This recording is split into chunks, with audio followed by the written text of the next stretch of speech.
Hey guys, Pat Tokuyama here. Today I wanted to do a review, or several reviews, of some of my favorite lenses. So first what we're going to be doing is talking about the Samyang 24 1.8 FE lens. And this is the one that I have right here.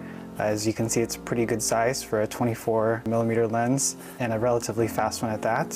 One of the reasons that I had purchased this in the first place was to help with my video production, so my cooking videos as well as my video podcasts, but also because I wanted a faster wide-angle lens that I would be able to use for taking on a quick hike, and even for astrophotography time lapses.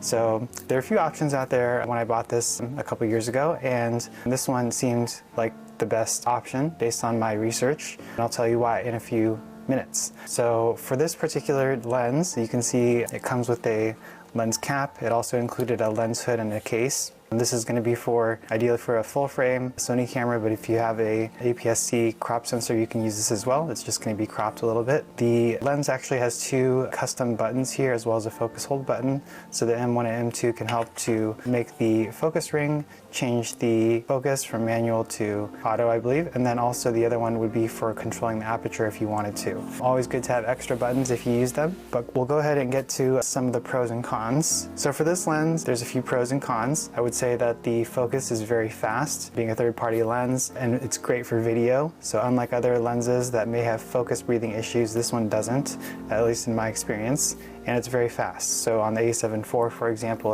you can use the auto tracking feature, and it works excellent. It's also very small and lightweight. As you can see, it fits in the palm of my hand. Images are very sharp and the colors are relatively warm. It's like a signature Samyang look if you used or have any of their other lenses. And it also has very good low light performance. So f1.8, I believe this was marketed as a astrophotography lens as well, and that's another one of the pros that I think. And it's also weather sealed, so if you're going to be out in nature doing a time lapse in the middle of the night, perhaps it might rain or there might be some dew or moisture that builds up, it's good that this one is actually weather sealed. So those are some of the pros.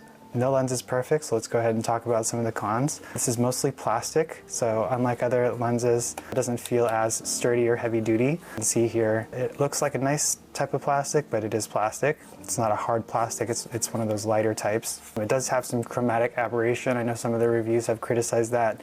If you look closely at chain link fences, for example, you might see some purple fringing as well. And then also towards the corners of the image, if you are pixel peeping in your photo editing software, it might not look as sharp as some other of the competing lenses.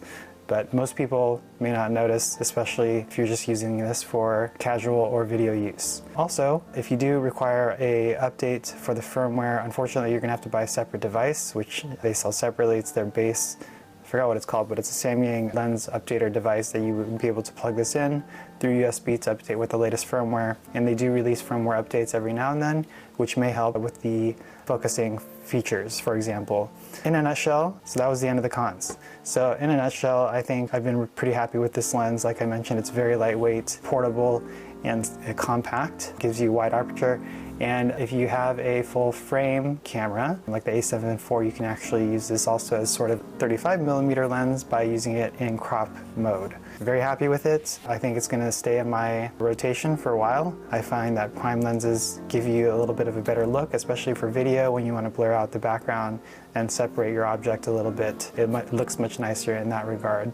And also even for photography as well. So if you want something that's going to be a faster lens and sort of a wide angle, this one gives you the 24mm look with the 1.8 aperture as well. I think that was all that I had to say for this one.